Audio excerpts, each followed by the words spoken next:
parce que c'est vrai que Donald Trump va bientôt quitter la Maison-Blanche. C'est vrai qu'Israël va regretter ce président américain. Je vais être encore plus franc, Jean-Charles Banoun. Je crois que c'est le monde qui va regretter ce président. Regardez ce qu'il est en train de faire, regardez ce qu'il a fait en Corée du Nord, regardez ce qu'il est en train de faire au Proche-Orient, Moyen-Orient. L'Iran est sur les genoux. L'Iran est sur le point de craquer.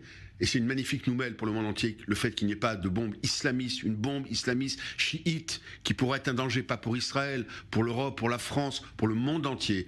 Et on peut aimer ou pas la personnalité de Trump. Moi, je ne sais pas ce que fera Biden. Je dis aujourd'hui, en toute objectivité, bravo à Donald Trump, quel que soit son style, sans quasiment un coup de feu.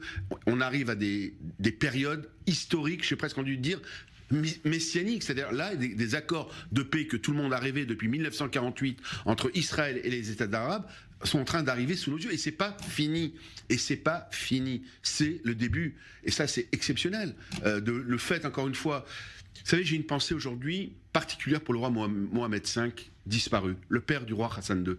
Pendant la guerre, il a sauvé tous ces juifs, ces 250 000, 300 000 juifs qui vivaient pendant la guerre. Il a dit, on ne touchera pas un cheveu d'un juif pendant la guerre. C'est exceptionnel. Et aujourd'hui, j'ai une pensée donc pour le grand-père de l'actuel roi du Maroc. Et je dis aujourd'hui, c'est avec une immense émotion, en tant que Français, en tant que juif, en tant que personne dont les parents sont d'origine d'Afrique du Nord. C'est un moment magique, en particulier avec le symbole que c'est aujourd'hui le premier jour de Hanouka que nous fêtons, que le peuple juif fête depuis 2200 ans. Mon cher Jean-Charles Banoun, il y a une symbolique très particulière.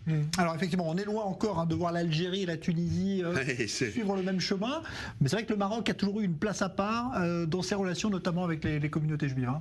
C'est vrai, ben voilà, c'est ce que je regrette. Moi, j'aurais tellement aimé, pour rien vous cacher, que la Tunisie, qui était un pays qui a tellement été en avant sur le droit des femmes, sur une certaine laïcité, soit face en moment machine arrière. Je le dis, je me suis rendu, moi, avec Sylvain Shalom, pour la première fois, j'ai mis le pied en Tunisie, avec les larmes aux yeux. C'est le pays où ma mère est née, où mes ancêtres ont vécu. Et on rêve aujourd'hui de normaliser. Je parle évidemment de l'Algérie, que je devrais dire pour l'Algérie, lorsque Enrico Macias, mon ami Gaston Grenassia, a voulu se rendre en Algérie, qui est très attaché à l'Algérie. On sait les manifestations que ça a donné, tout simplement parce qu'il est juif, né en Algérie et attaché évidemment à l'État d'Israël. Et j'espère que les choses vont changer. Le monde est en train d'ouvrir les yeux. Les pays arabes leaders sont en train de changer d'avis. J'espère que la Tunisie et l'Algérie suivra. J'espère aussi que nous, Français, la France, c'est moi, mon pays, le Quai d'Orsay, je ne doute pas que le président de la République souhaite être associé à tous ces processus. Et la France, on ne peut pas regarder ce magnifique train passer en disant, en gardant un logiciel périmé, en parlant en permanence de retour aux frontières au 67, Jérusalem, capitale de deux États. Ça n'arrivera pas. Et les pays arabes ne le demandent pas. C'est ça qui est fondamental. Personne ne demande aujourd'hui de partager Jérusalem.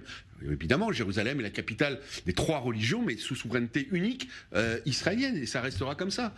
Et ça, c'est des changements majeurs qui ont été faits grâce au président Trump. Alors, vous savez sans doute que les États-Unis vont reconnaître la souveraineté du Maroc sur le Sahara occidental. Vous avez contrepartie. Mais il y a des contreparties, mais c'est ça, c'est de la géopolitique.